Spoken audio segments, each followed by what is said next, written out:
सार्वजन भारती का आपने देखा था। इसमें 2 अप्रैल 1948 में ते इनकी मृत्यु होगी और 20 मार्च 1948 में इन्होंने अब जगत सिंह को वहाँ उत्तराधिकारी बना दिया था। पुण्यात्माओं, दास के इस परोपकार के प्रयत्न को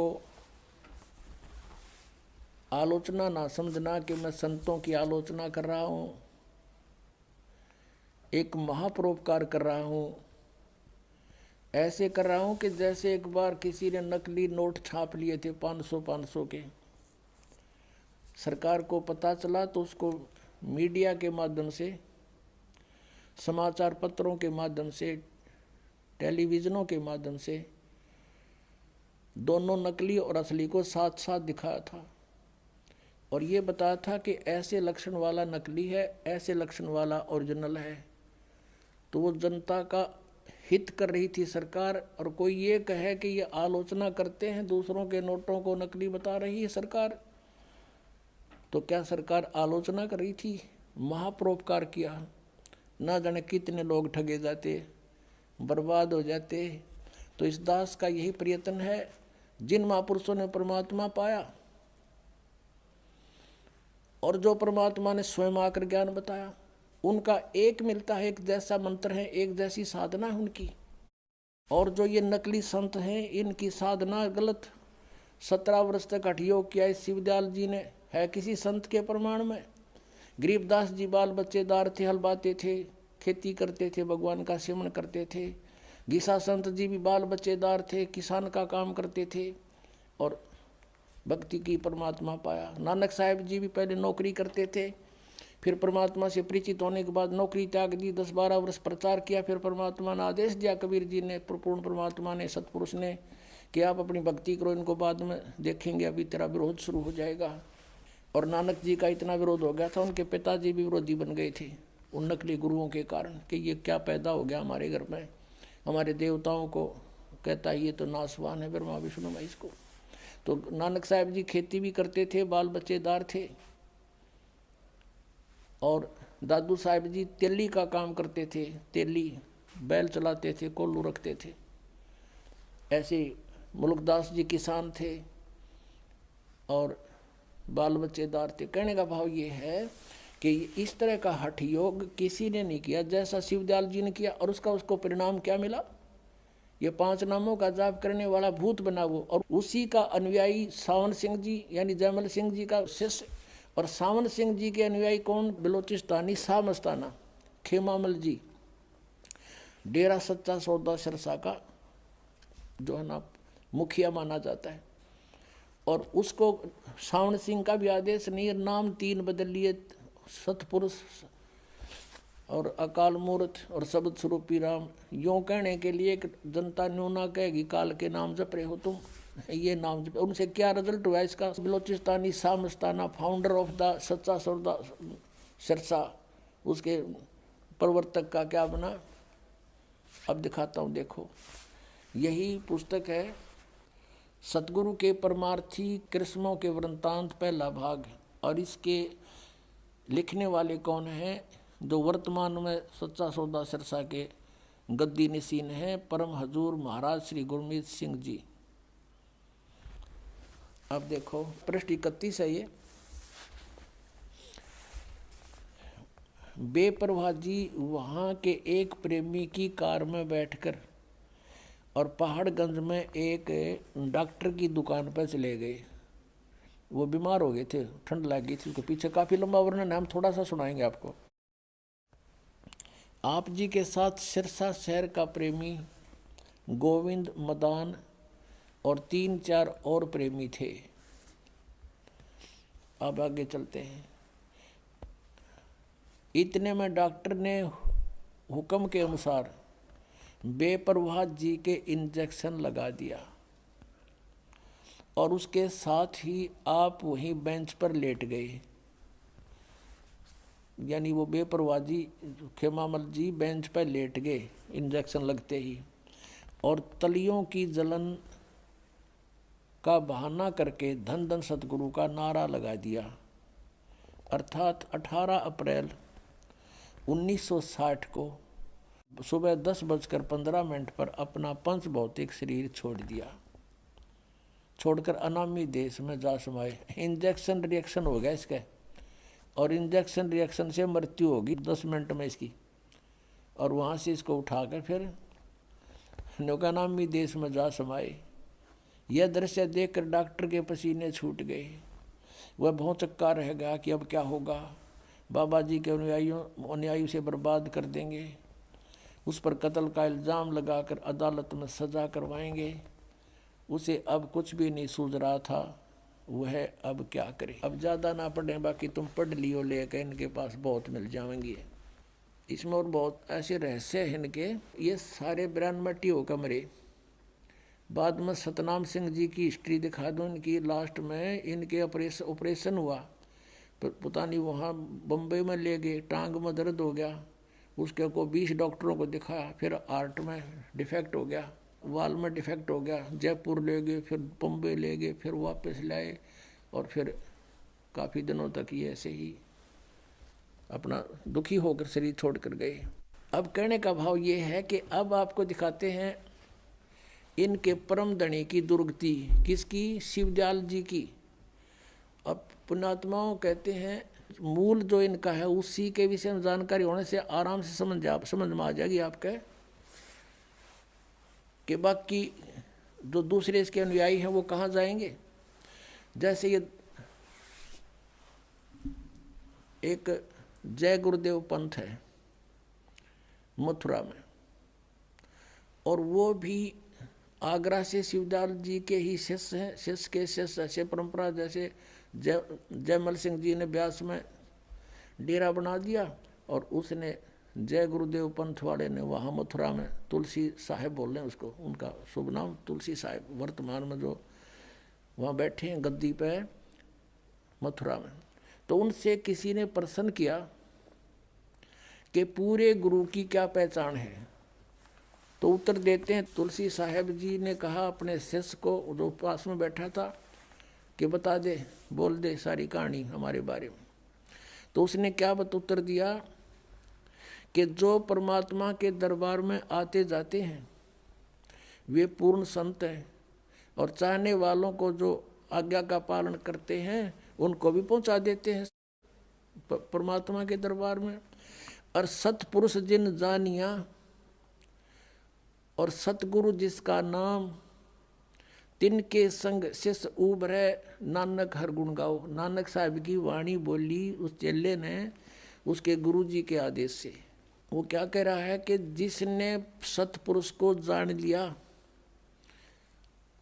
और वो उसका सतगुरु नाम है, और उनसे उनके नाम लेते उनकी शरण में जाने से सबका उद्धार, शिष्यों का उद्धार हो जाता है। अब देखो इनकी अकल, इन सतनाम का तो बेरा भी को नहीं। बात करें सतपुरुष की, अब थोड़ी सी झलक और दिखानी पड़ेगी इनकी इस अज्ञान को हटाने के लिए। देखिएगा सार बचन राधा स्वामी वार्तिक, राधा स्वामी सत्संग व्यास, और ये कहाँ से छपी है, कौन इसका प्रकाशक? जगदीश चंद्र सेठी सेक्रेटरी। राधा स्वामी सत्संग व्यास, डेरा बाबा जयमल सिंह, और ये मुद्रक है लक्ष्मी ऑफसेट प्रिंटर्स दिल्ली। इसकी भूमिका में क्या लिखा है ये पढ़ने वाला है कि सार वचन राधा स्वामी वार्तिक स्वामी जी महाराज के वचनों का संग्रह है। किसका? शिवदयाल जी का। ये वचन सत्संगों तथा अन्य चर्चाओं के दौरान सत्संगियों ने नोट किए थे। स्वामी जी महाराज के परम धाम सिधारने के कुछ वर्ष बाद इनका संग्रह करके पुस्तक रूप में छपवाएगा। ये तो पहले हमने बता दी। यहाँ देखो, स्वामी जी का महाराज का शुभ नाम सेठ शिवदयाल सिंह जी था। आपने 15 अगस्त सन 1818 में आगरा शहर में जन्म लिया। अब हम आगे आते हैं। ये सत्संग है जो हम आपको पढ़ाने जा रहे हैं। श्री शिवदयाल जी के वचन सत्संगा में राधा स्वामी दयाल की दया, खुलासा उपदेश हजूर राधा स्वामी साहिब का वचन अब ये दफ़ा एक, सिर्फ काम इतना है कि इंसान अपनी यानी मनुष्य अपनी सूरत यानी रूह को उसके खजाने और निकास यानी मुकाम सतनाम और राधा स्वामी में पहुँचाए। यहाँ सतनाम को मुकाम बता रहे हैं, सथान, मुकाम माने सथान, सतनाम सथान सतनाम में, मुकाम को तो सथान को। अब यहाँ सतनाम को सथान सिद्ध कर रहे हैं, मुकाम सतनाम यानी सथान सतनाम, राधा स्वामी भी सथान पहुँचावे। ये सारवचन वार्तिक भाग पहला। अब 14 पृष्ठ पर पढ़ा हमने, 13-14 पे। अब नीचे क्या है कि जितने आचार्य महात्मा और अवतार पैगंबर हर एक मजहब में हुए, वे अपने अभ्यास के जोर से अंतर की तरफ मुकाम असली के चले। सिर्फ संत मंजिल 5वीं यानी सतनाम पर, यहाँ मंजिल फिर सतनाम सथान बता दिया इन्होंने, मंजिल माने सथान, सतनाम सथान। और बिरले संत मंजिल 8वीं यानी राधा स्वामी पद तक पहुँचे। यो राधा स्वामी दोबारा फिर इन्होंने मंजिल यानी सथान बता दिया। ये मंजिल माने सथान अपने आप अर्थ बता रहे हैं। अब यहाँ देखो 15 पृष्ठ पर 4 नंबर वचन में, अब समझना चाहिए कि राधा स्वामी पद सबसे ऊंचा मुकाम है, स्थान है, और यानी यही नाम कुल मालिक और सच्चे साहिब और सच्चे खुदा का है। और इस मुकाम से 2 स्थान नीचे सतनाम का मुकाम है। वहाँ सतनाम को स्थान बताओ थे ये। अरीब कहते हैं सतनाम यानी स्थान का स्थान है कि जिसको संतों ने सतलोक सचखंड और सार शब्द और सत शब्द और सतनाम और सतपुरुष करके बयान किया है। ये सतनाम की डेफिनेशन है इनकी। इस सतनाम में ना समझ मारा इनके, इन्हों कहे सतनाम को सतलोक भी कहा है, सचखंड भी कहा है, सार शब्द भी सतनाम को कहा है, सत शब्द भी सतनाम को, सतनाम भी सतनाम को, और सतपुरुष भी सतनाम को। जय गुरुदेव वाला तुलसी साहिब वर्तमान गद्दी नसीन है, उसके विचारों को उसके आदेश से वहीं ये कौन उनका शिष्य बता रहा है कि सतगुरु वही है जिसने सतपुरुष जान दिया। सतपुरुष जिन्हें जानिया सतगुरु जा का नाम। इस शिवदयाल जी ने सतपुरुष ना जाना तो तुलसी साहब जी को कर जान देंगे सतपुरुष ने। तो इससे सिद्ध है कि ना तो शिवदयाल जी ने सतपुरुष जाना, वो सतनाम को सतपुरुष कहे, और किता उस सतनाम ने सथान बतावे, सार नाम भी सतनाम, सार शब्द भी सतनाम, सचखंड भी सतनाम, और सतपुरुष भी सतनाम। तो ये पूरे गुरु के लक्षण है। आदरणीय गरीबदास साहिब जी ने कहा कि सतगुरु पुरुष कबीर हैं ये चारों युग परवाने, झूठे गुरुआ मर गए ये हो गए भूत मसान। एक भक्त ने कहा राधा स्वामी वालों से कोई डिस्कस हो रही थी, उन्होंने कहा भी जिसको तुम परम धनी बताते हो श्री शिवदयाल जी को, ये आपका परम धनी पहले किसी युग में आया है? नहीं, पहले तो नहीं आया। फिर उन 3 युगों में किसने संभाला? क्या बात तो भाई ठीक है, तो परम धनी की तो है यो, परम धनी तो ये हुए सतगुरु पुरुष कबीर हैं ये चारों युग परवाने, झूठे गुरुआ मर गए ये हो गए भूत मसान। इंजेक्शन रिएक्शन से संत मरे, धिक्कार उसकी फिर भक्ति ने क्या, उसके पास आम जीव व्याग्रह होते। अब दिखाता हूँ शिवदयाल जी भूत बने फिर। श्री शिवदयाल जी फाउंडर ऑफ द राधा स्वामी पंथ, ये भूत बने अपनी शिष्या बुक्की में बोलने लगे। समझदार को संकेत बतेरा भाई भगवान को पहचानने में और असली और नकली की पहचान करने में। दास ने आपके समक्ष ओरिजिनल और डुप्लीकेट दोनों नोट दे दिए, अब आपकी मर्जी जो ठीक लगा सिलेक्ट कर लियो। ये देखिएगा जीवन चरित्र राधा स्वामी दयाल की दया, राधा स्वामी साहेब जीवन चरित्र। स्वामी जी महाराज लेखक हैं लाला प्रताप सिंह सेठ उर्फ चाचा जी साहेब, ये शिवदयाल जी के छोटे भाई थे। प्रकाशक हैं राधा स्वामी ट्रस्ट, स्वामी बाग आगरा, सर्वाधिकार प्रकाशक द्वारा सुरक्षित है। और ये है राधा स्वामी ट्रस्ट, स्वामी बाग आगरा। मुद्रक हैं अर्पण प्रिंटरी, राधा स्वामी चैम्बर, भालेज रोड, आनंद। और ये है वो परम धनी, ध्यान से देख लो, कर लो महापुरुष के दर्शन।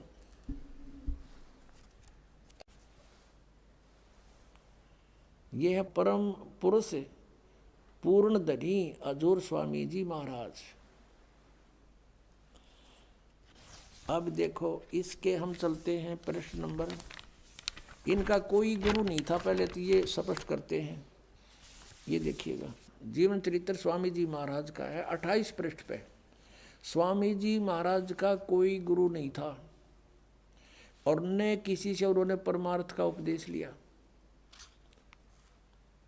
अब गुरु बिन माला फेरते, गुरु बिन देते दान, गुरु बिन दोनों निष्फल है, पूछो वेद पुराण, ये परमात्मा का आदेश है, देखना इसकी क्या दुर्गति हुई। अब आते हैं पृष्ठ 78 पे। पृष्ठ 78 पर जीवन चरित्र। अब 71 नंबर वचन है इनके। गीता कैसे वचन है, 125 वर्ष 150 वर्ष से चल रहे हैं ये, न्यू के न्यू ना सोचियो कि ताज़ा बनाया यो। अब बुक्की जी का कि जो शिब्बो जी की छोटी बहन थी, थोड़ा सा हाल लिखा जाता है। यह शिब्बो जी के कुछ अरसे बाद स्वामी जी महाराज के चरणों में आई थी। जब इन्होंने कुछ दिन सत्संग किया और वचन स्वामी जी महाराज के सुने और वे वचन हृदय में समा गए, तब इनके प्रेम की हालत अजीब थी। जब स्वामी जी महाराज वचन या अर्थ पोथियों का करते, तब इनकी आंखें सुर्ख अंगारा सी हो जाती थी। इस बुक्की में पहले भी भूत था। ये भूत प्रवेश प्राणी के लक्षण होते हैं। और आंसू बार बार टपकते रहते थे। बहुत देर तक यानी घंटों तक उन वचनों का नशा बना रहता था। जब स्वामी जी महाराज कथा से फुर्सत पाकर हुक्का पीते थे, या और कसर रहेगी परम धनी की, हुक्का पीते थे या अभ्यास का रस लेते थे या कथा करने बैठते थे, तो बुक्की जी महाराज के चरणों का अंगूठा मुंह में रखे हुए घंटों चरणामृत का रस लेती रहती थी। और जब कोई मत्था टेकने के वास्ते हटाना चाहता तो वे चरण नहीं छोड़ना चाहती थी। तब मत्था टेकने वाले से कह दिया जाता था कि तुम दूसरे चरण पर मत्था टेक लो और उस प्यासी को मत हटाओ। अब ये राधा स्वामी वाले ये भी कहा करेंगे पूरे गुरु किया भी पहचान है, वो मत्था ना टेकवाता। हरियो थारा परम धनी भी मत्था टेकवावा था। और वह बयान किया करती थी, मुझे इसमें ऐसा रस आता है जैसे कोई दूध पीता है। इनके भजन का ये हाल था कि 8 घंटे 9 घंटे रोज भजन किया करती थी। बेहोश होकर पड़ जाती, भूत था उसमें पहले भी। इनको स्वामी जी महाराज के दर्शनों का पूरा आधार हो गया था। अब दर्शन के रह गए, सामने बैठा और दर्शन की तो होंगे इसको। अब सूरत भी ऊंचे देश में पहुंचती थी। कौन से देश में बताइए, सतनाम का नबेरा ना। ये न्यो मूर्ख बना रहे हैं। जब स्वामी जी महाराज अंतर्ध्यान हुए तब बुक्की जी की यह कैफियत हुई कि दिन रात बेहोश पड़ी रहती थी। स्वामी जी की मृत्यु के बाद या फिर भूत उसमें प्रवेश रहा। और 2-2 दिन हाजत जरूरी को भी रफा करने नहीं जाती थी, फ्रेश होने भी नहीं जाती थी। और सूरत स्वामी जी महाराज के चरणों में लगी रहती थी। करीब 1.5 महीने तक यह हाल रहा। सबको खौफ हुआ कि शायद इनकी देह छूट जावे। तब स्वामी जी महाराज ने इनको दर्शन दिए और फरमाया कि जिस तरह तुम सेवा पेशतर किया करती थी उसी तरह से करो। वो भूत बन गया इनका परम धनी और बुक्की वहाँ के बढ़ गया, प्रवेश कर गया। 1.25 महीने तक इसकी देह टूटी हुई तपस्या पर सारा घूम घाम के। फिर उसी रोज से बुक्की जी अब आके बोला कि रोटी बना उसी तरह, और मैं खाऊंगा बुक्की में बढ़ के, उसी तरह से करो। और फिर उसी रोज क्या कहा, करीब 1.5 महीने के ये हाल रहा। सबको खौफ हुआ कि शायद इनकी देह छूट जावे। तब स्वामी जी महाराज ने इनको दर्शन दिए और फरमाया कि जिस तरह तुम सेवा पेशतर किया करती थी उसी तरह से करो। और फिर उसी रोज से बुक्की जी भोग भी तैयार करती थी और मेरे पन्नी गली के मकान पर पहले दस्तूर के माफिक पलंग बिछाती और हुक्का भरती थी। वह पलंग अभी तक बिछा रहता है। गर्ज की जिस तरह से की पेशतर सेवा किया करती थी, वो जीता जी सेवा करा करती थी। स्वामी जी की रोटी बनाया करती, हुक्का भर के दिया करती, वो पिया करता। उसी तरह से कुल काम करने लगी। और स्वामी जी महाराज उनको ध्यान के समय में प्रगट दर्शन देते और कुल सेवा उसी तरह कबूल फरमाते थे। आय हाय, नौके ध्यान के समय में वो भूत आ जाता, रोटी खाता और हुक्का पीता बुक्की के माध्यम से। नौके कुल सेवा उसी तरह कबूल फरमाते थे जैसा कि अंतर ध्यान होने से पेशतर यानी पहले करते थे। बुक्की जी को महाराज उनके आखिरी दम तक प्रगट रहे, उसका माया प्रवेश रहे, वो आखिरी दम तक प्रगट रहे उसमें। यहाँ तक कि जिस किसी को जब कोई बात स्वामी जी महाराज से अर्ज करनी होती थी तो वे बुक्की जी के जरिए से दरफ्यात कर दिया करते थे। बुक्की जी में इंटरनेट लग गया, हाँ, उसमें बोला करता भूत। यानी बुक्की जी अभ्यास के समय स्वामी जी महाराज को प्रगट करके हम कलाम हुआ करती थी। अब यह इनकी चतुरता थोड़ी उलझाने के लिए। इस नियाजमंद को भी जब कभी भीड़ के समय पर घबराहट होती थी, यानी कोई मुसीबत आ जाती थी, लेखक प्रताप सिंह उसका छोटा भाई कह रहा शिवदयाल जी का कि किसी तरह से अकल काम नहीं देती थी, तब बुक्की जी के जरिए से उस इंटरनेट न खोल लेता जाके, तब बुक्की जी के जरिए से स्वामी जी महाराज का हुक्म लिया करता था और जैसा हुक्म होता था उसी तरह मुआफिक बंदा कारबंद होता था। बुक्की जी का अगर फरियाद लगाते, बुक्की में बैठा था भूत, वो जैसे उनको बता देता कहते उसी तरह हम क्या करते थे। अब Pratap Singh ji writer of this जीवन चरित्र, अपने बड़े भाई शिवदयाल जी का जीवन चरित्र का लेखक उसका छोटा भाई प्रताप सिंह है, वो कहता है कि जब मेरे ऊपर कोई मुसीबत आ जाती थी तो बुक्की जी में जाकर इंटरनेट ऑन कर लेता था, अर्ज करता था और उसमें वो भूत बोला शिवदयाल जी इनका परम धनी ने कहता जो आदेश होता वो स्वीकार करता था। और इसी तरह कहते हैं राय साहब इस सालग्राम जिसने राधा स्वामी पंथ का चमटा अलग से गड्ढा बताए हैं, वो भी बुक्की जी का गा जोड़ कर 3-4 बार उसने भी प्रार्थना की थी। ये देखिएगा। अब हम फिर आते हैं जीवन चरित्र पढ़ रहे हैं स्वामी जी महाराज का। यहाँ देखिएगा, यहाँ तक हम आ चुके हैं कि वो लेखक कहता है कि जब नियाजमंद को भी जब भीड़ के समय में घबराहट होती थी तो बुक्की जी शर्त किया करता था, तो बुक्की जी के जरिए से स्वामी जी महाराज का हुक्म लिया करता था और जैसा हुक्म होता था उसी के मुआफिक बंदा कारबंद होता था, उसी तरह करता था। इसी तरह से राय साहब ने ये सालग्राम बोल रहे हैं जिसने भी मौज की थी, बुक्की जी के जरिए से 2-4 बार हुक्म हासिल किए थे। यानी बुक्की में भूत बोल रहा था शिवदयाल जी और ये उस तो प्रार्थना कर दो कि मैं एंडमेंट पहले की तरह बता देता। अपने आत्माओं एक भक्त बतावा था, मेरा चाचा था सगा काका और राधा स्वामी पंथ से को 25 वर्ष से नाम ले रखा था और सुबह शाम काफ़ी देर तक बिल्कुल ऊपर चादर डाल के और ऐसे बैठ जाता था, टस से मस नहीं होता था 2-2 घंटे प्रतिदिन। और वो चूरमा का लाड़ा था, चूरमा बहुत खाया करता। उसकी फिर मृत्यु होगी, हुक्का भी पिया करता, बीड़ी बैड़ी पीता था। यह तो इनका दादा लाई है शिवदयाल हुक्का पियो इनका। परमात्मा कहते हैं भांग तमाकू छोतरा आफू और शराब कबीर कौन करे बंदगी ये तो करें खराब, अमल आहारी आत्मा कदे ना पावे पार, कह कबीर विचार कर त्यागो इन्हें विचार। और ये हुक्का पीवे। अब क्या हुआ वो बता रहा है कि मेरा चाचा जी की मृत्यु होगी। मृत्यु के बाद अपनी पुत्र वधू में आके बोलने लग गया, वह पड़ जाए बेहोश होके, फिर थोड़ी देर में खड़ा हो उठे और यूं कह मैं तुम्हारा चाचा बोल रहा हूं और चूरमा बनाओ। अब चूरमा बनावे, चूरमा खावे, यूं कह बीड़ी लाओ। वो बीड़ी पीने लगी वो लड़की उसकी पुत्र वधू। अब बड़ा और कई बार जैसे छोटा मोटा कोई ऐसा काम भी बता देता था कि तुम्हारा ऐसे नुकसान हो जाएगा ऐसा कर लो, तो कहते वो हमारा उसने 1-2 बार पहले ऐसा भी बता दिया जिससे हमारी कुछ हानि भी टल गई, लेकिन वो रोजाना वो उसकी पुत्र वधू कोई काम नहीं कर पावे, कति दुखी हो गए। वो उसके माँ पड़ा रहा, वह बेहोश पड़ी रहे, उठा जब चूरमा मांगे के बीड़ी मांगे। और वह पहले बीड़ी नहीं पीती थी, वो चाचा का उसमें प्रवेश हो गया तो बीड़ी भी पीने लगी। और यही दशा बुक्की में प्रवेश शिवदयाल जी की है, उस परम धनी राधा स्वामी जी के पंथ के प्रवर्तक की। बुक्की जी पहला बीड़ी नहीं पीवा थी, उसका नहीं पिया करती, वो उसमें आ गया, चूरमा बना हुआ है आप पर बुक्की के माध्यम से, और पलंग पर बैठ के वो नौका ने उसका भ्रम कि तू आज भी संत है, और चूरमा खा और ऊपर धोखा पीवे, गुड़ गुड़ वो बुक्की पीवे, वो भीतर भूत बैठा उसमें। अब वो बता रहा था कि हमने आपका नाम ले लिया, यहाँ देखा बहुत सुख हो रहे हैं, तो हम उसको भी लाए, उसकी पुत्र वधू को उन्होंने उपदेश लिया। अब उस चाचा तो पीछा छूटा भूत तय, अब पता नहीं कहाँ गया वो। तो पुण्यात्माओं,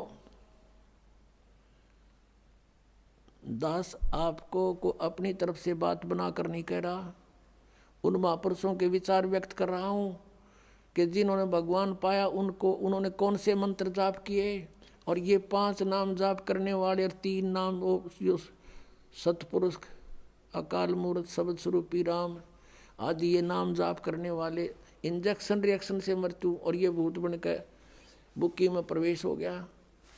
समझदार को संकेत बहुत है पुण्यात्माओं। दास का उद्देश्य ये नहीं है कि मैं कोई किसी लालच में आपको ये उनसे अलग करना चाहता हूँ, लेकिन मेरी ड्यूटी ला दी परमात्मा ने साची कहने की, और इसमें जरा भी झूठ हो तो आओ सामने, कोई बताओ मुझे कि दास ने एक शब्द भी आपके इतिहास से बाहर कुछ बोला हो तो। और फिर भी कोई नहीं मानता है तो उसका दुर्भाग्य ही होगा। अब क्या बताते हैं, चातुर प्राणी चोर हैं, मूड मुग्ध हैं ठोठे, संतों के नहीं काम के, इनको दो गल जोट। इतने प्रमाण देखकर भी जो उनसे दूर नहीं होता, कहते हैं वो तो चातुर प्राणी है जो अपने आप को परम धनी सिद्ध करके और हजूर साहब सिद्ध कर रहे, और ये मूल इतना प्रमाण देखकर भी जो नहीं उनको त्यागता है तो मूड मुग्ध है ठोठ, वो हमारे काम के नहीं, वो उनको दो गल जोट, वो वहीं रह रहे, वो तो भूत बनने ही आखिर में तन उन ब्रान माटी होनी उनकी। फिर क्या बताते हैं कि कबीर साहब की वाणी लेकर के ये अपने पंथ चलाते हैं। राधा स्वामी पंथ टोटली कबीर साहब की वाणी पर आधारित है। उनको एक शब्द मिल गया, करने नो दीदार महल में प्यारा है, वो 32-33 कली का वो है शब्द, और ये कहते हैं निराकार है परमात्मा। और उस शब्द में लास्ट में परमात्मा ने खुद अपनी वाणी आप बोली है कि आद माया की नी चतुराई, झूठी बाजी पिंड दिखाई, और अवगत रचना रची पिंड माही, ये माया जाल पसारा है। अब आप जी को थोड़ा सा हिंट देते हैं कि राधा स्वामी वालों की पुस्तक में शब्द लिखा है, करने नो दीदार महल में प्यारा है, और उसका उन्होंने उसका अनुवाद भी किया हुआ है श्री सामन सिंह जी ने।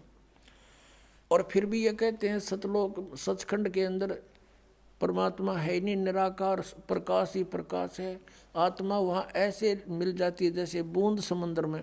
और परमेश्वर की वाणी पढ़ते हैं और फिर भी इसका अनुवाद गलत करते हैं, और फिर अपनी सिद्धांत को उसी को सत्य मानते हैं। परमात्मा की वाणी के विपरीत उनका विधान है। देखिएगा क्या बताते हैं।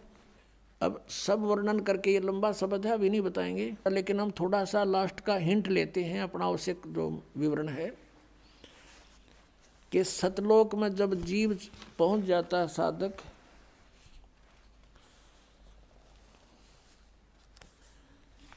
तो वहाँ क्या होता है कि 16 बानु हंस को रूपा। कबीर साहब तो बता रहे हैं कि जो सतलोक में 3 मंत्र का जाप करके 2 अक्षर का वो सतनाम और 1 अक्षर का आदि नाम, इस नाम का जाप करके जब साधक इस कमाई से वहाँ पहुँच जाता सचखंड में, वहाँ इस जीव का 16 सूर्यों जितना प्रकाश हो जाता इसके अपने शरीर का। 16 बानु हंस को रूपा, बीना सत बजे अनुपा, अंसा करत चंवर सिर भूपा। वो सतपुरुष दरबारा है। वहाँ जाने के बाद जीव इस आत्मा का, इस जीव का हंस रूप हो जाता है, 16 सूर्य जितना उसका रोशनी बन जाती है, और वहाँ भूप यानी अपने राजा अपने परमात्मा के ऊपर चंवर करता है वहाँ जा कर के प्राणी। यदि सतलोक में सतपुरुष साकार नहीं है, मनुष्य दृश्य ना होता तो चंवर किस पर करते हुए। परमात्मा ने अपना भेद बता रखा है, इनके अज्ञानिया का समझ में भी ना, या वाणी भी ना समझी राधा स्वामी जी के गुरुआ ने। सोडस बानु हंस को रूपा, बिना सत धुन बजे अनुपा, अंसा करत चंवर सिर भूपा। अर्थ वो सतपुरुष दरबारा है, वो सतपुरुष का दरबार है, स्थान है।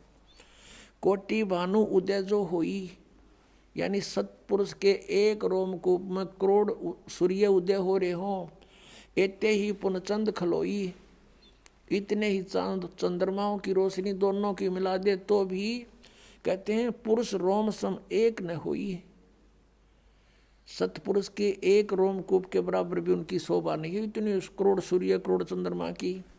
ऐसा पुरुष दीदारा है, ऐसा दर्शन है उस परमात्मा का। अब क्या बताते हैं, काया भेद किया निर्वारा, ये सब रचना पिंड मंझारा, और माया अवगत जाल पसारा, सो कारीगर भारा है। इस काल ने अपनी माया इस दुर्गा के द्वारा, अपनी पत्नी दुर्गा के माध्यम से सचखंड सतलोक की एक डुप्लीकेट प्रतिबिंब नकल यहाँ इसने ब्रह्मलोक में बनवा रखी है। वहाँ नकली सतलोक, नकली अलखलोक, नकली अगमलोक और नकली अनामी अकय लोक बनवा रखा है इसने। तो यहाँ प्रमाण देते हैं कि आद माया की चतुराई और झूठी बाजी पिंड दिखाई। ये पिंड कहो, अंड कहो, अंड कहो, इसको किसी एक ब्रह्मांड का अंड आकार है, अंडे जैसा। और इस पिंड शरीर के अंदर कमल बने हुए हैं, हमारे सारे कमल। उन कमलों में इस पूरे ब्रह्मांड में जहाँ जहाँ जो गतिविधि हो रही है इसमें विजिबल होती है। साधक के जब ये कमल खिल जाते हैं, मूल कमल, स्वाद चक्र, नाभि कमल, हृदय कमल, कंठ कमल, त्रिकुटी कमल और ये सारे सेंसरार कमल। और कहते हैं जैसे टेलीविज़न में जहाँ भी प्रोग्राम चल रहा है उस टीवी के उस चैनल पर वहाँ का प्रोग्राम यहाँ टीवी में देख सकते हैं हम। ऐसे ही शरीर के अंदर इस ब्रह्मांड की जो भी है ब्रह्मांड का वो देख सकते हैं। ये धुन सुनते हैं इस पिंड में, शरीर में धुन सुनो। और परमात्मा कहते हैं इस अंड और पिंड के पार स्वदेश हमारा है। हमारा सतलोक तो सचखंड तो इस पिंड और अंड से पार है। तो वह धुन इसमें कैसे सुनेगी? इसमें जो भी सुन रही है सब काल की धुन सुन रही है, नकली सतलोक की, नकली सचखंड की, और वही सुगंध उठ रही है नकली इनकी यहाँ की। जैसे आदरणीय गरीबदास साहब ने कहा है कोई परले पार का जो भेद कहे जनकार का, उस असली धुन का कोई भेद बतानिया है यहाँ पर। उस परले पार कोई पहुँचा है, ये सतनाम में ना समझ में रहे इनके। सतनाम सतपुरुष भी सतनाम, सार शब्द भी सतनाम, सतनाम भी सतनाम और सार शब्द भी सतनाम, सतलोक भी सतनाम, सतपुरुष भी सतनाम। क्या इन्होंने परमात्मा पहचाना? कहते सतपुरुष जिन जानिया सतगुरु जा का नाम। तो ये सतगुरु भी कोई नहीं, उन्हें सतपुरुष जाना ही नहीं। ये निराकार बतावें और परमात्मा कहते हैं वहाँ साकार है। अब क्या बताते हैं, शब्द विहंगम चाल हमारी और कहे कबीर सतगुरु दी तारी, खुले कपाट शब्द जनकारी। पिंड और अंड के पार स्वदेश हमारा है। इस पिंड और ये ब्रह्मांड इससे पार है हमारा सचखंड। और ये न्यूके हैं वहाँ परमात्मा है कोई नहीं। ये धुन सुनो, इसमें ये काल की धुन है सारी। अब गरीबदास साहब ने बताया है कि कोई है रे परले पार का जो भेद कहे झनकार का। कोई है रे परले पार का जो भेद कहे झनकार का। वाह रही गोरख वाह रही दत्त वाह रही दरु प्रहलाद। अर्थ वार माने उर्ली साइड में, इधर ही रहेगी उर्ली साइड में वार, और पार परली साइड में। वाह रही गोरख वाह रही दत्त।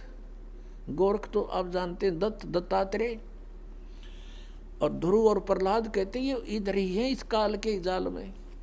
वाह रही गोरख वाह रही दत्त वाह रही ध्रुव प्रहलाद। अर्थ वाह रही सुखदेव वाह रही व्यास वाह रही पाराशर प्रकाश वाह रही दुर्वा सादर वेश वाह रही नारद सारद शेष वार ही भरतरी गोपी चंद, वार ही सनक सनंदन बंद। वार माने उरले ही साइड में, वार ही इधर ही।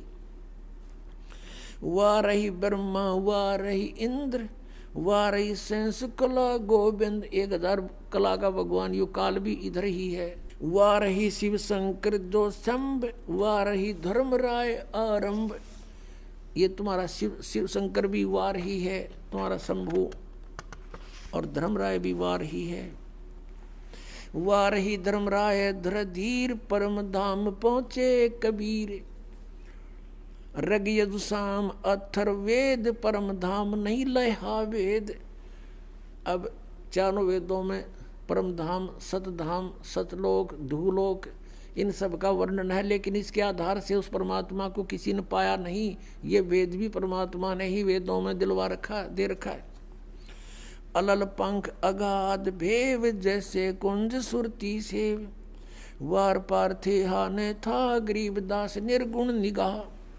अब गरीबदास जी कहते हैं, गरीबदास साहिब जी को परमात्मा मिले जैसा आपको बताया, सचखंड में लेकर गए, फिर वापस छोड़ा, आंखों देखा हाल लिखा भगवान का। और परमेश्वर ने स्वयं बताया है, अवधू अवगत से चल आया, कोई मेरा भेद मरहम ना पाया। ना मेरा जन्म ना गर्भ बसेरा, बालक हो दिखलाया। काशी नगर जल कमल पडेरा, तहाँ जुलाए न पाया। मात पिता मेरे कुछ नाही, ना मेरे घर दासी। जुल्हे का सुत आन कहाया, जगत करे मेरी आसी। 5 तत्व का धड़ नहीं मेरे, मैं जानू ज्ञान अपारा। सतस्वरूपी नाम साहिब का, ओहे नाम हमारा। अदर दीप गगन गुफा में, ता निज वस्तु सारा। तेरा ज्योत स्वरूपी अलख निरंजन, धरता ध्यान हमारा। हाड चाम लहू ना मेरे, कोई जाने सतनाम उपासी। तारण तरण अभय पद दाता, मैं हूँ कबीर अविनाशी। अब क्या बताया भगवान ने स्वयं आकर कहा कि अब धू गोरखनाथ से बात हुई थी परमात्मा की, और उसको सिद्धि में भी फेल कर दिया था, उसकी सिद्धि निष्क्रिय कर दी थी। ज्ञान से परिचित कराया, तब समझ गए वो। तब उन्होंने पूछा, आप कौन हो, कहाँ से आए हो? तो स्वयं बताया कि अवधू अवगत से चल आए। अविगत, जिस स्थान को कोई नहीं जानता परमात्मा कबीर जी के अतिरिक्त, उस सचखंड सतलोक से। और मेरा भेद मर्म नहीं पाया, ना मेरा जन्म ना गर्भ बसेरा। मैं बालक बने दिखलाया, बालक बनकर प्रकट हो गया। और काशी नगर जल कमल पडेरा, तहाँ जुलाए न पाया। मात पिता मेरे कुछ नाही, ना मेरे घर दासी। मात पिता मेरे कुछ नहीं, मेरे माँ बाप नहीं है, मेरा जन्म नहीं हुआ, और ना मैंने कोई स्त्री ग्रहण करी, मेरे घर दासी यानी पत्नी नहीं है। जुल्हे का सुत आने कहाया, जगत करे मेरी हंसी। मजाक बना रहे मेरा दानक दानक कह के। कहते थी कोई पिछली इस पुण्यात्माओं के साथ मेरे कोई वचन हुए थे, जिस कारण से मैं इनके घर बालक रूप में आया हूँ। 5 तत्व का धड़ नहीं मेरा। यजुर्वेद अध्याय नंबर 40 के मंत्र नंबर 8 में कहा है कि शुक्रम अकायम सप्रियागात, यानी सबसे प्रथम पूर्ण रूप से सशरीर यानी समर्थ सशरीर परमात्मा है सबसे पहले। और शुक्रम अकायम अवर्णम असनाविरम अपाप विद्दम कबीर मनीषी स्वयंभू परिभू। ओए होए, अब यहाँ ये अज्ञानियों ने एक अकायम शब्द से परमात्मा को निराकार सिद्ध करने की चेष्टा की, लेकिन ये शुक्रम अकायम असनाविरम क्यों लिखे? और फिर स्वयंभू कहा, निराकार है तो स्वयंभू की आवश्यकता थी लिखने की। और अकायम था, अकायम शब्द लिख देते, शुक्रम अकायम असनाविरम अवर्णम। उस परमात्मा का शरीर हमारे जैसे नाड़ी आदि जोड़ जुगाड़ से नहीं बना, और माता के संयोग पिता के संयोग से शुक्र से नहीं बनाइए। शुक्रम अकायम है, शुक्र से बना हुआ वाली काया नहीं है। नाड़ी भी नहीं उस परमात्मा के शरीर में। शरीर हमारे जैसा एक तत्व से बना, नूर से। और वो क्या है? वो कबीर मनीषी, वो कबीर परमात्मा है। मनीषी माने महाविद्वान, तत्वदर्शी संत। मनीषी तत्वदर्शी संत। वो कबीर जी स्वयंभू, स्वयं प्रकट होते हैं। स्वयं प्रकट होना फिर निराकार की तरह का, जो स्वयंभू लिख दिया। और परिभू, सबसे पहले प्रकट पुरुष वो परमात्मा है। और अपनी वाणी का ज्ञान देने के लिए यहाँ प्रकट होते हैं। तो यहाँ क्या बताते हैं? अदर द्वीप गगन गुफा में ता निज वस्तु सारा। गोरखनाथ से कह रहे हैं भगवान, तेरा ज्योत स्वरूपी अलख निरंजन धरता ध्यान हमारा। क्योंकि ये आपने देखा नाथ पंथाले का आलोक निरंजन, हमारे गांव में था एक नाथों का डेरा है अभी भी। वो बाबा आया करता है नुकारता आलोक निरंजन। अब हमने के बेरा था काल ले आंडा है, ये पता चलिया आंधे काल का नाम ले अलख निरंजन आटा गा लियो माई। तो ये इस अलख निरंजन सुप्रीम पावर मान रहे हैं। परमात्मा कहते हैं तेरा ज्योत स्वरूपी अलख निरंजन धरता ध्यान हमारा। हाड चाम लहू ना मेरे, मेरा शरीर हाड चाम से नहीं है। और कोई जाने सतनाम उपासी, यानी मेरे से परिचित व्यक्ति ही उस सतनाम का जाप करने वाला मुझे पहचान सकता है। और तारण तरण अभय पद दाता मैं हूं कबीर अविनाशी। अपनात्मा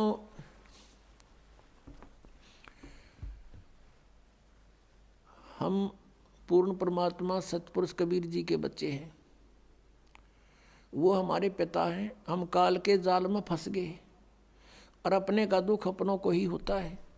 वो परमात्मा यहाँ ऐसे सुंदर लोक न छोड़ के जिसमें दुख नाम की चीज़ नहीं।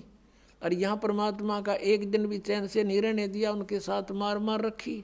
घर घर में गए, गांव गांव में गए, नगर नगर में डंडोरा पीटा। कहीं जाकर खड़े होकर अपने आप आवाज़ लगाने लग जाते, कथा सुनाने लग जाते, अपने अमृतवाणी सुनाने लग जाते। बहुत से व्यक्ति इकट्ठे हो जाते, परमात्मा के फिर शिष्य बन जाते। इस ज्ञान को समझाया, उनके दुख दूर किए। और हम इतना जो है हम इस अज्ञान से भर दिए काल के दूतों ने।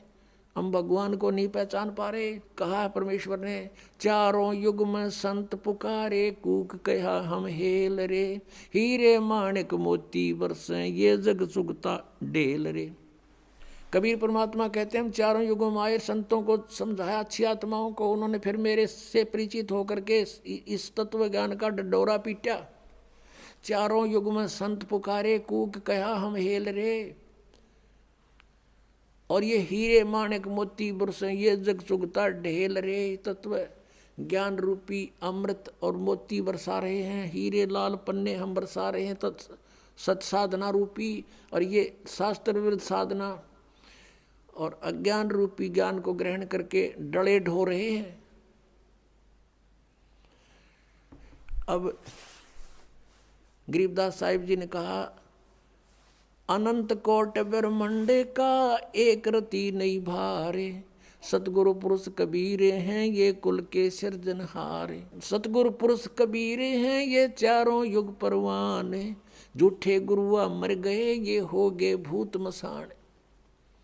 अब आपने शिवदयाल जी की दशा देख ली। भूत बनकर अपनी शेषा बुक्की में प्रवेश।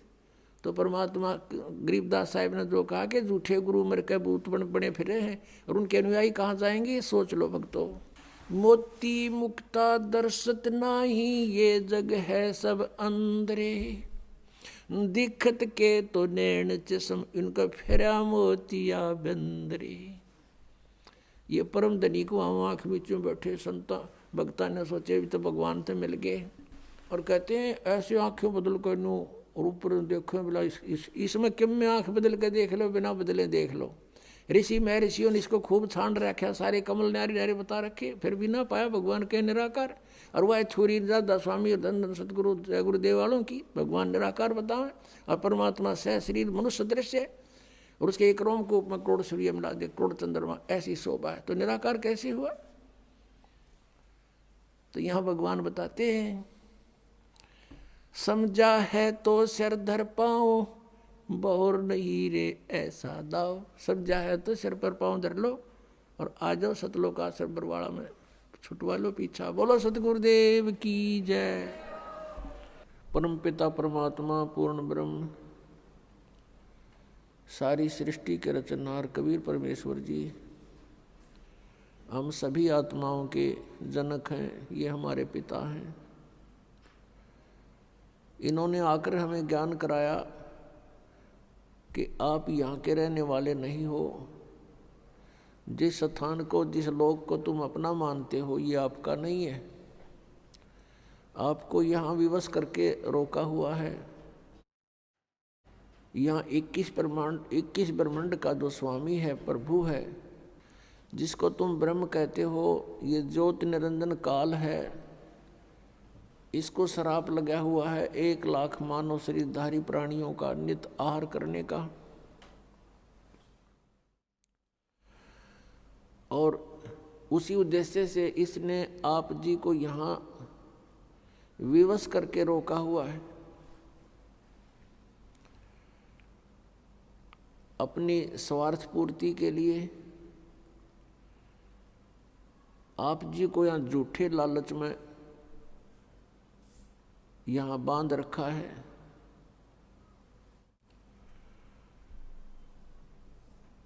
और जन्म और मृत्यु का यहाँ का विधान बनाकर आप जी को उसी कोल्हू में पीड़ रहा है। पुण्यात्माओं, अपनों के लिए अपने ही दुखी होते हैं। यहाँ आप देख रहे हो क्या दुर्दशा है प्रत्येक प्राणी की। किसी को कोई कष्ट है, किसी को कोई कष्ट है। मनुष्य जीवन प्राप्त प्राणियों का ये हाल है। अन्य योनियों का क्या हाल होगा, जैसे कुत्ते के शरीर में, गधे के शरीर में, पशु पक्षियों के शरीर में। कितना दुखी है ये प्राणी। और मनुष्य जीवन में भी क्या हाल है प्रत्येक प्राणी का। कोई प्राणी सुखी नहीं। इस दुख को हमने सुख मान लिया। इस दुख के अंदर थोड़ी सी राहत किसी को है, उसी को हम सुख मान बैठे।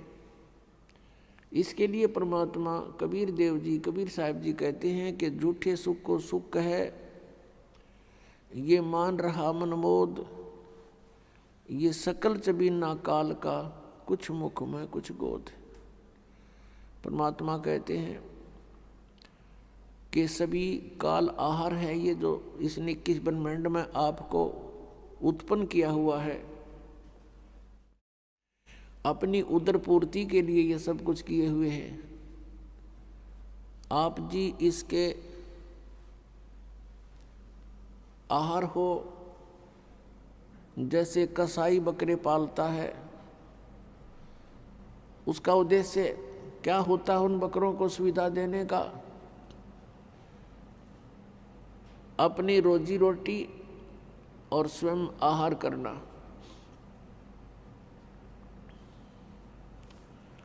उन बकरों के लिए, बकरियों के लिए वो कितनी सुविधाएं करता है। उनके लिए चरागाह बनाता है, जल की व्यवस्था करता है, तालाब, और ऊपर शेड डाल देता है, झोंपड़ी बनाता है गर्मी सर्दी से बचाने के लिए। उन सुविधाओं को देखकर वो बकरे वो समझते हैं कि ये हमारा मालिक बड़ा दयालु है, इसने हमें बहुत सुविधा दे रखी है। और जिसमें वो कसाई, उनका मालिक, उन बकरों के उस स्थान पर आता है तो बकरे उसको अपना एक भद्र पुरुष मानकर, अपना नेक मालिक मानकर उससे प्यार करते हैं, उसके पास आते हैं। कोई तो ऐसे पैरों को उठाकर उसको प्यार देना चाहता है, सीने से लगाना चाहता है बकरा, और कोई उसको चाटता है मुँह जिह्वा से एक प्यार जताने के लिए। और वो देखता है, ऐसे हाथ लगाता है वो उसको चाटते हैं, प्यार करते हैं। वो देख रहा है कि कितना मांस इसमें बन गया, कितने किलो का हो गया, यो कितने का बिकेगा। और वो बकरे सोचते हैं ये हमें लाड कर रहा है, वो उससे प्यार करते हैं। अब उन सुविधाओं को देखें तो बकरों को ये ऐसा लगता है कि बहुत नेक आदमी हो। और फिर जब कहीं से ऑर्डर आ जाता है 10-20 बकरों का, उस समय ये नहीं देखता कि इसका बेटा मरेगा, बेटी मरेगी, माँ मरेगी या भाई मरेगा। वो तो लेकर लाठी और हाँक लेता है उसको। किसी का बेटा मरो आओ, चाहे किसी की बेटी, चाहे माँ या भाई या बहन, और वो जाकर के उनको काट देता है। तो पुण्यात्माओं, परमात्मा कबीर जी ने बताया कि धर्मदास उनकी एक परमात्मा, एक श्रेष्ठ आत्मा, अच्छी आत्मा, उनका भक्त हुआ, जिसको परमात्मा आकर मिले थे। एक विधान है परमात्मा का, परमेश्वर का, जो वेदों में भी वर्णित है, और वो लीला ऐसी करते ही हैं। और वेद भगवान की ही गुणगान करते हैं। वेदों में लिखा है कि वो परमात्मा ऊपर ध्रुवलोक के तीसरे पृष्ठ पर, तीसरे स्थान पर विराजमान है। तीसरे मुक्ति धाम में रहता है, वहाँ से गति करके नीचे आता है, श्रेष्ठ आत्माओं को मिलता है, उनको ज्ञान बताता है, यथार्थ ज्ञान देता है। उसी उद्देश्य से परमात्मा धर्मदास साहिब जी को मिले थे। एक बहुत ही अच्छी आत्मा परमात्मा की खोज में भटक रही थी। परमात्मा आकर उनको मिले, तब उनसे कहा था कि धर्मदास, जिसको तुम पूज रहे हो ये काल है। गीता जी अध्याय नंबर 11 के श्लोक 32 में स्वयं कहता है, मैं काल हूँ, सबको खाने के लिए आया हूँ। और तुम फिर भी इसी की पूजा कर रहे हो, सर्प को दूध पिला रहे हो। फिर परमात्मा ने बताया कि धर्मदास, जैसे आप जी देखते हो कि यहाँ कितनी सुविधाएं दे रखी हैं काल भगवान ने, कितनी बड़ी पृथ्वी है, इस पर कितने अच्छे मेवे लगे हैं, मेवा, काजू, किशमिश, फल लगे हैं, सेब, संतरे, और कनक, गेहूं, चना, बाजरा, ज्वार, मकई। और फिर कभी वर्षा हो जाती है, झरने बह रहे हैं, दरिया बह रही हैं, नीचे जमीन में शीतल जल, मीठा जल भर रखा है। इन सुविधाओं को देखते हैं, शीतल हवा चल रही है, सूर्य उदय हो रहा, अस्त हो रहा है। इन सुविधाओं को देखते हैं तो ऐसा लगता है कि कितनी अच्छी सुविधा हमें भगवान ने दे रखी है। तो इस दृष्टिकोण से तो हम सोचते हैं बड़ा दयालु है ये भगवान, जिसने हमारे को इतनी सुविधा हमें दे रखी है। कितना ध्यान रखा हुआ हमारे प्रत्येक व्यवस्था का, प्रत्येक व्यवस्था को कितना अच्छी तरह हमें दिया हुआ है, कितनी अच्छी व्यवस्था कर रखी है, सब सुविधाएं प्रदान कर रखी हैं। लेकिन उस समय हम भूल जाते हैं, किसी का बेटा मर गया, किसी की बेटी मर गई, एक्सीडेंट में पूरा परिवार का परिवार दुर्घटनाग्रस्त होकर के समाप्त हो जाता है। तो कहाँ गई फिर इसकी दयालुता? उसमें हम याद भी नहीं करते कि भगवान होता है ऐसे जुल्म किया करता है, क्योंकि हम ऐसे लोक में रह रहे हैं, इस गंदे लोक में रह रहे हैं। यहाँ पर ये सदा बना रहेगा, जन्म और मृत्यु, इस तरह की घटनाएं सदा बनी रहेंगी। उसके लिए परमात्मा ने कहा कि एक और स्थान है सतलोक, सचखंड। उस सतलोक में जाने से तुम्हारी ये सब समस्याएं हल होंगी, सब समस्याओं का समाधान होगा। यहाँ परमात्मा कहते हैं कि मैं रोए सृष्टि को, और सृष्टि रोए मोहे, गरीबदास इस वियोग को समझ नहीं सकता कोई। परमात्मा अपनी लीला करता है, अच्छी आत्माओं को मिलता है, उनको ज्ञान देता है। उन अच्छी आत्माओं में से आदरणीय गरीबदास साहिब गांव छुड़ानी, जिला दद्दर, हरियाणा वाले हैं। और उनको भगवान मिले, सतलोक लेकर गए, सचखंड दिखाया, सब व्यवस्था दिखाई, ब्रह्मा विष्णु महेश के लोक दिखाए, धर्मराज का स्थान दिखाया। और जहाँ प्राणी नरक में दुख पा रहे थे वो स्थान दिखाया। यहाँ का नकली स्वर्ग, महास्वर्ग दिखाया। यहाँ के नकली कंस्ट्रक्शन कर रखी है, इस काल ने अपनी शक्ति से करवा रखी है। नकली सतलोक, अलखलोक, अगमलोक, नामी लोक नकली ब्रह्मलोक में बना रखे हैं, वो भी दिखाए। और जहाँ बैठकर 1 लाख मानव शरीरधारी प्राणियों को ये आहार करता है, वो भी दिखाया।